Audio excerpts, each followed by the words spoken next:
Hello everyone, welcome to my class. जैसा कि आप जानते हैं और आप तैयारी कर रहे हैं, तो अब हम नया चैप्टर लेकर आपके सामने आए हैं और उस नए चैप्टर का नाम है पृष्ठीय क्षेत्रफल और आयतन।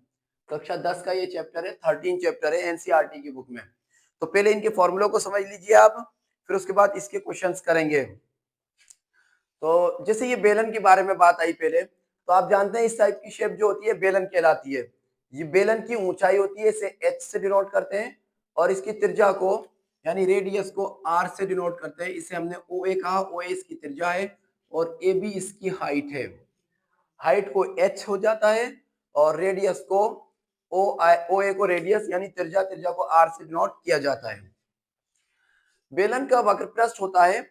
वक्र पृष्ठ का मतलब है सिर्फ ये वाला पृष्ठ, ये जो गोल गोल आ रहा है, इस गोल पृष्ठ को कहते हैं वक्र पृष्ठ। ये गोल गोल जो आ रहा है ये है वक्र पृष्ठ, इसका ये वक्र पृष्ठ है। इस वक्र पृष्ठ का मान होता है 2 पाई आर एच। वक्र पृष्ठ का मान होता है 2 पाई आर एच। बेलन का संपूर्ण पृष्ठ, जब हम संपूर्ण पृष्ठ निकालते हैं बेलन का, तो ये वक्र पृष्ठ तो होता ही है, प्लस ये वाला तल और ये वाला तल और इसमें जुड़ जाता है, तो ये होता है पाई आर स्क्वायर, ये भी होता है पाई आर स्क्वायर। तो बेलन का जब हम संपूर्ण प्लस निकालेंगे तो 2 पाई आर एच, ये तो कर्व वाला आया, और पाई आर स्क्वायर और pi R square 2 pi R square ये आ जाता है, इसमें प्लस हो जाएगा। 2 pi R H plus 2 pi R square, तो 2 पाई आर कॉमन ले लिया, ब्रैकेट में बचा H plus R. 2 pi R common आ गया, यहाँ एच बचा, प्लस 2 पाई आर स्क्वायर में से आर भी कॉमन आया तो आर बचा। बेलन का वक्र पृष्ठ होता है 2 पाई आर एच, बेलन का संपूर्ण पृष्ठ होता है 2 पाई आर ब्रैकेट में एच प्लस आर, और बेलन का आयतन होता है पाई आर स्क्वायर एच। बेलन का आयतन होता है पाई आर स्क्वायर एच। इसके बाद दूसरे नंबर पे आता है शंकु। शंकु जो होता है वो ऐसा होता है जिसे बर्थडे केक, जोकर की टोपी, ये सब शंकु की शेप की आकृतियां हैं। शंकु में एक तो होती है इसकी त्रिज्या, यहां से लेके यहां तक की जो डिस्टेंस होगी इसे शंकु की त्रिज्या कहेंगे, जिसे आर से रिप्रेजेंट किया जाता है। और शंकु की ऊंचाई ओ बी इसकी ऊंचाई कहलाती है, इसे एच से डिनोट किया जाता है। और ये तिरछी ऊंचाई है जिसे हम ए बी कहें, ये होती है तिरछी ऊंचाई, इसे एल से डिनोट किया जाता है। ये दोनों की दोनों एल ही होती हैं। अगर इन तीनों में से एल, आर और एच में से कोई एक संख्या ना दी हो तो उसे इस फॉर्मूले से निकाल लिया जाता है कि एल स्क्वायर बराबर R square plus H square. ये पाइथागोरस प्रमेय है, यहाँ ये 90 अंश पर आ रहा होता है। शंकु का वक्रपृष्ठ होता है पाई आर एल। पाई एक कांस्टेंट है जिसका मान 22/7 या 3.14 होता है। आर शंकु की त्रिज्या दी हुई होगी, एल शंकु की तिरछी ऊंचाई दी हुई होगी। शंकु का संपूर्ण पृष्ठ होता है पाई आर एल प्लस, इसमें एक तल होता है नीचे का पाई आर स्क्वायर, ये प्लस कर देते हैं, और पाई आर कॉमन ले लिया तो यहाँ एल बचा, यहाँ आर बचा, पाई आर ब्रैकेट में एल प्लस आर। शंकु का आयतन होता है 1/3 पाई आर स्क्वायर एच। शंकु का आयतन 1/3 पाई आर स्क्वायर एच होता है। इसके बाद हमने गोले की बात करी, तो ये जो गोला होता है, इस गोले की त्रिज्या यहाँ से हमने इसके केंद्र से लेकर यहाँ तक की दूरी को आर माना, क्योंकि ये वृत्त गोले की त्रिज्या है। गोले का पृष्ठ होता है 4 पाई आर स्क्वायर। गोले माने पूरा, जो जैसे फुटबॉल है, फुटबॉल पे पूरे कवर लगा दिया जाए, वो गोले फुटबॉल जो होगा वो गोले का पृष्ठ कहलाएगा, और ये पूरा एक पृष्ठ होता है 4 पाई आर स्क्वायर।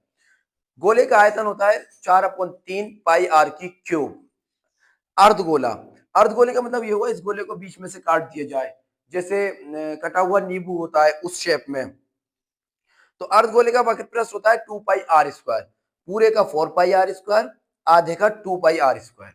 और अर्धगोले का संपूर्ण पृष्ठ होता है 3 पाई आर स्क्वायर, क्योंकि 2 पाई आर स्क्वायर तो ये वाला हुआ, और एक ये जो ऊपर का हिस्सा है, जो नींबू में येलो वाला हिस्सा है, वो तो 2 पाई आर स्क्वायर, और जो ऊपर का हिस्सा है वो पाई आर स्क्वायर। दोनों को प्लस करेंगे तो 3 पाई आर स्क्वायर। अर्धगोले का आयतन 2/3 पाई आर की क्यूब होता है। उसके अलावा एक फॉर्मूला आप ये याद रखें कि बेलन का आयतन बटे 3 बराबर गोले का आयतन बटे 2 बराबर शंकु का आयतन बटे 1 होता है। इनमें से किसी दो का आयतन देके अगर तीसरे का आयतन पूछ ले तो आप इस फॉर्मूले से निकालेंगे, बेलन का आयतन बटे 3 बराबर गोले का आयतन बटे 2 बराबर शंकु का आयतन बटे 1। अगर इसके अलावा अर्धगोलीय शेल है या गोलीय शेल है, इनकी जरूरत पड़ती है, खोखले गोला है उसकी जरूरत पड़ती है, तो उसके फॉर्मूलों को वहीं लिख लिया जाएगा। फिलहाल आप इन्हें जरूर तैयार कर लें। अब मैं एक सवाल यहाँ आपको करा रहा हूँ, एक लंबवृत्तीय बेलन, बेलन के लीजिए या लंबवृत्तीय बेलन के लीजिए, कोई फर्क नहीं पड़ता, कि आधार का क्षेत्रफल, आधार माने ये हुआ कि ये जो हम बता रहे हैं ये है हमारे पास एक बेलन, और ये बन गया बेलन, बेलन के आधार का क्षेत्रफल। तो आधार का क्षेत्रफल माने ये वाला, बेलन के आधार का क्षेत्रफल 9 पाई सेंटीमीटर की घात 2 है। ये जो हम यहाँ की बात कर रहे हैं, तो बेलन के आधार का क्षेत्रफल होगा पाई आर स्क्वायर।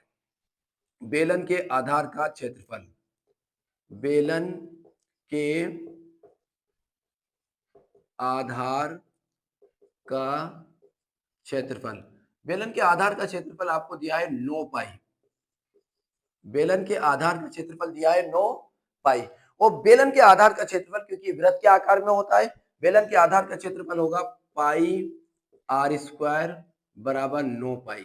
ये पाई इस पाई को काट देगा, तो आर स्क्वायर बराबर 9, आर स्क्वायर बराबर ये 9 कितने का स्क्वायर है, यहाँ पे प्लस माइनस 3 का स्क्वायर कहा जा सकता है, लेकिन त्रिज्या, किसी भी बेलन की त्रिज्या ऋणात्मक नहीं होगी, इसलिए हम कह सकते हैं 3 की घात 2, घात 2 से घात 2 कट जाएगी, 3 3 9 होता है, घात 2 से घात 2 कैंसिल हो जाएगी, आर बराबर आया 3 सेंटीमीटर।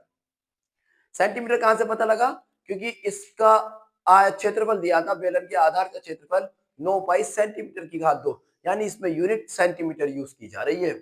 पाई से पाई कैंसिल हुआ, आर की घात 2 बराबर 9, आर की घात 2 बराबर 3 की घात 2, घात 2 से घात 2 काटी, तो आर बराबर 3, यानी लंबवृत्तीय बेलन के आधार की त्रिज्या 3 सेंटीमीटर है। बेलन के आधार की त्रिज्या, बेलन के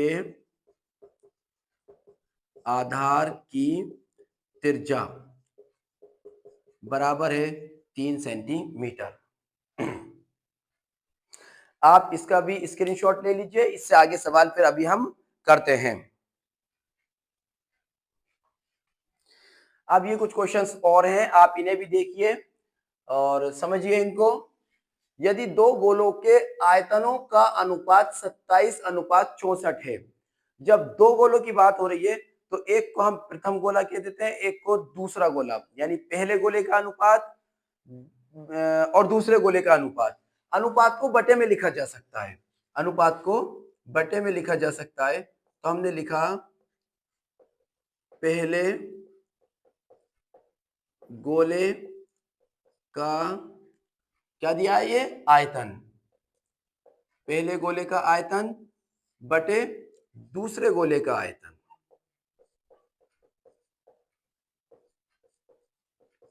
पहले गोले का आयतन बटे दूसरे गोले का आयतन बराबर कितना दिया है, 27:64 का मतलब ये हुआ कि 27/64 है। पहले गोले का अनुपात 27, दूसरे गोले का अनुपात 64। गोले का आयतन, गोले का आयतन होता है 4/3 पाई आर की क्यूब। तो पहले गोले की त्रिज्या मान लेते हैं r1 और दूसरे गोले की त्रिज्या मान लेते हैं r2। तो 4/3 पाई r1 की क्यूब बटे 4/3 पाई r2 की क्यूब बराबर 27/64। 4/3 से 4/3, पाई से पाई कैंसिल, तो r1/r2 पूरे की क्यूब एक साथ कर दी बराबर 27 होता है, 3 3 होती है 27, 3 की घात 3 और 64 होता है 4 चौक 16 और 16 चौका 64, 4 की घात, तो दोनों की घात एक साथ कर दी, 4/3 की घात 3, घात 3 से घात 3 कट गया, r1/r2 बराबर आ गया 3/4। तो पृष्ठीय क्षेत्रफल का अनुपात ज्ञात कीजिए। गोले का पृष्ठीय क्षेत्रफल होता है 4 पाई आर स्क्वायर, गोले का पृष्ठीय क्षेत्रफल होता है 4 पाई आर स्क्वायर। तो पहले गोले का पृष्ठीय क्षेत्रफल भी कह सकते हैं, पहले गोले का पृष्ठीय क्षेत्रफल बटे दूसरे गोले का पृष्ठीय क्षेत्रफल, गोले का पृष्ठीय क्षेत्रफल, पहले गोले का पृष्ठीय क्षेत्रफल होगा 4 पाई r1 का स्क्वायर बटे दूसरे गोले का होगा 4 पाई r2 का स्क्वायर। 4 से 4 कैंसिल, पाई से पाई कैंसिल, तो इसे हम कर सकते हैं R1 बटे R2 का होल स्क्वायर। तो R1 बटे R2 की जगह हम रख सकते हैं 3 बटे 4 का स्क्वायर, यानी 3 तिया 9 बटे 4, यानी प्रथम गोले का पृष्ठीय क्षेत्रफल और अनुपात दूसरे गोले का पृष्ठीय क्षेत्रफल, आंसर आ जाएगा 9:4। पृष्ठीय क्षेत्रफलों का अनुपात होगा 9:4। इसको बटे के हटाएंगे तो ये अनुपात में आ जाएगा। पहले गोले का आयतन 27 दिया, दूसरे गोले का आयतन 64 दिया है। तो हमने पहले गोले की त्रिज्या R1 मान ली, दूसरे गोले की त्रिज्या R2 मान ली। गोले का आयतन 4/3 पाई R की क्यूब होता है, तो पहले गोले का आयतन 4/3 पाई R की क्यूब R1 की क्यूब हो गया, दूसरे गोले का आयतन 4/3 पाई R2 की क्यूब हो गया।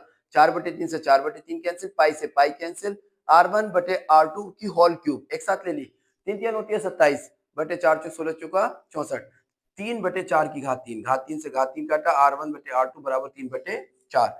गोले का पृष्ठीय क्षेत्रफल होता है 4 पाई R स्क्वायर, तो पहले गोले का पृष्ठीय क्षेत्रफल बटे दूसरे गोले का पृष्ठीय क्षेत्रफल बराबर 4 पाई R1 का स्क्वायर बटे 4 पाई R2 का स्क्वायर, 4 पाई से 4 पाई कैंसिल, R1 बटे R2 का होल स्क्वायर, R1 बटे R2 का माने 3/4 का स्क्वायर, 3 तिया 9 और 4 चौक 16, ये गलत हुआ, 3 तिया 9 और 4 चौक 16, तो ये आएगा 9:16, 9:16। पृष्ठीय क्षेत्रफल, उनके पृष्ठीय क्षेत्रफल का अनुपात 9:16 होगा। आगे आइए, एक ठोस पाइप का व्यास 4 सेंटीमीटर है, तो व्यास जो होता है वो त्रिज्या का दुगना होता है, उसे d से रिप्रेजेंट करते हैं। d बराबर होता है 2r, बराबर दिया है 4 सेंटीमीटर, तो r बराबर हो जाएगा 4/2, 2 एकम 2, 2 दूनी 4 बराबर 2 सेंटीमीटर। और उसकी लंबाई, बेलन की जो लंबाई है, बेलन की जो लंबाई है ये उसकी ऊंचाई कहलाएगी। यहाँ पर बेलन की ऊंचाई h बराबर है 20 सेंटीमीटर, 20 सेंटीमीटर। पाइप में प्रयुक्त धातु का आयतन ज्ञात कीजिए, तो पाइप में जितनी धातु लगेगी वो उसके आयतन पर डिपेंड करेगी, उसका आयतन पर डिपेंड करेगी। कौन सी शेप दिया हमें, बेलन दिया है, बेलन का आयतन क्या होता है, बेलन का आयतन, बेलन का आयतन होता है पाई आर स्क्वायर एच, बेलन का आयतन होता है पाई आर स्क्वायर एच। अगर हम पाई का मान ना रखें, पाई की जगह पाई ही रहने दें, तो भी कोई परेशानी की बात नहीं है, फिर भी आंसर बिल्कुल सही होगा। पाई की जगह पाई, और आर, आर की जगह 2 का वर्ग, आर का मान निकाला है 2, तो आर की जगह 2 का वर्ग इंटू एच, एच की जगह 20, तो पाई अपनी जगह रहा 2 दूनी 4 और 20 अपनी जगह रहा। 4 की और 20 की जब गुणा करेंगे तो 2 चौक 8, 80 पाई सेंटीमीटर की घात 3, इसका आयतन आ गया। बेलन का आयतन, कितना पाइप प्रयुक्त होगा, कितनी धातु लगेगी पाइप के बनाने में, इस टाइप का पाइप बनाने में कितनी धातु लगेगी, 80 पाई सेंटीमीटर की घात 3। ऐसे एक सवाल ये है कि एक बेलन के आधार की त्रिज्या, आधार की त्रिज्या को आर कहते हैं, आर बराबर 3.5 सेंटीमीटर। यदि उसकी ऊंचाई, ऊंचाई को एच कह देते हैं, 8.4 सेंटीमीटर हो, तो उसका पृष्ठीय क्षेत्रफल ज्ञात करो।